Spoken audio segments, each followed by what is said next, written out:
There are a lot of circumstances where you might need to go from daytime makeup to nighttime makeup.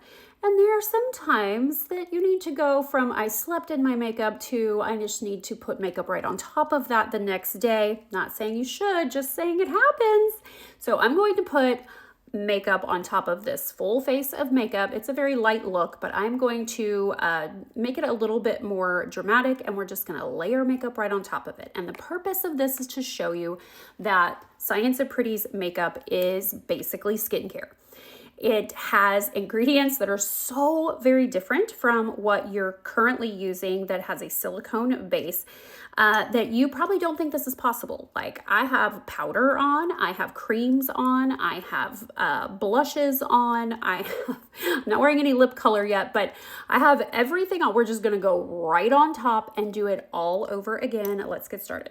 You still have to have a good skin prep, so we're gonna spray hydrating toner on and put moisturizer on right on top of what we already have. You could skip this step, but it's going to make things so much easier.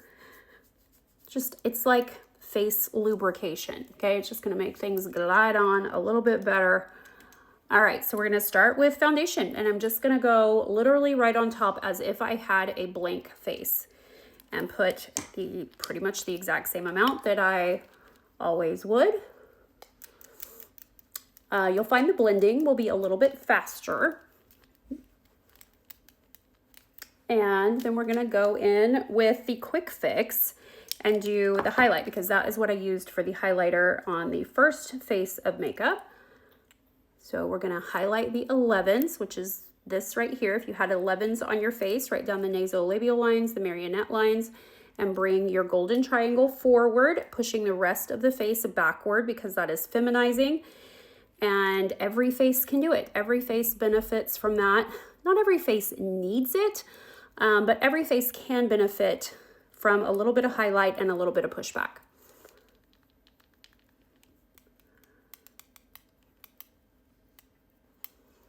All right, now we're gonna set it with powder. This is the Cool Matte powder from Science of Pretty.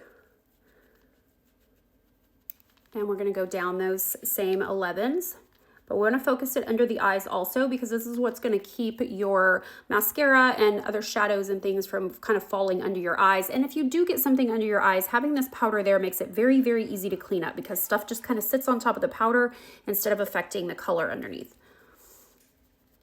All right, we're gonna move on to a little bit of bronzer with our warm matte brush. I tap it every now and then so I can make sure that the product is flowing freely through this little contraption in here.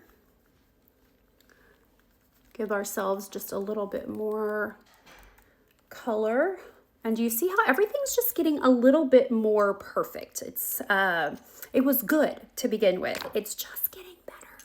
I'm gonna move on to brows. I already have them done, but I'm gonna beef them up just a little bit by adding some more of the brow powder in with this teeny tiny microscopic little brush, and just take us from, you know, maybe a B cup to a C cup, because the brows are the boobs of the face.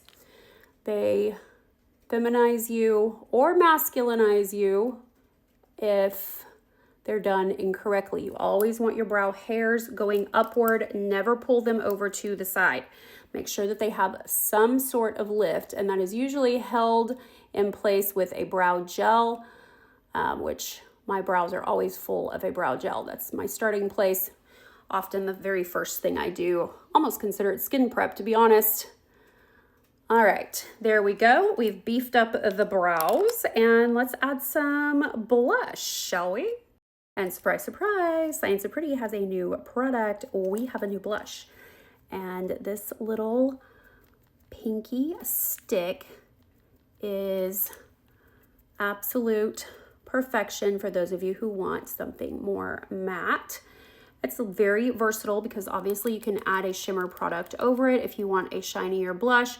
But this color is just a little bit more pink, and we hear you. We heard you asking for it, and we deliver.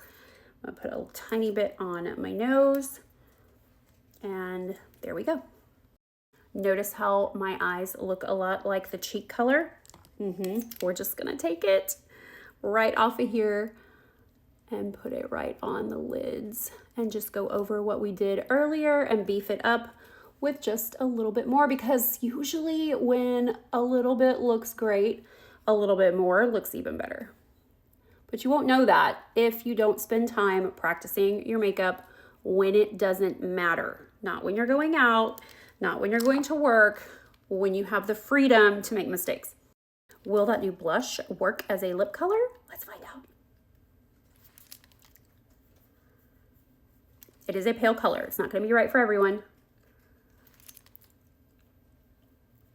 But I can definitely get away with it, and it gets even better when I add our blonde brow powder as a liner to it. So I'm going to take that teeny tiny brush, give myself a little highlight under the lip color. It's not a highlight, sorry, it's a shadow. You knew that. You were probably correcting me, because you'll know so much now about light absorption and light reflection and shadows and highlights and how they can manipulate your face in somebody else's perspective, which gives you a lot of power. That's a little too visible, so I'm just going to take my finger and wipe over it a little bit, pull back, look into my own eyes, and ask myself if it's distracting. If it's not distracting, I'm going to move on and top it with our lip gloss. And here we go. This look is about complete. I could add more mascara, I could add lashes to this, or I could go in and tight line, but honestly, I think we've made the point that the picture just gets clearer and clearer as you layer it on. There's no flaking, there's no buildup, there's no powder getting weird. It just gets better and better, and it layers on because the ingredients are skincare ingredients.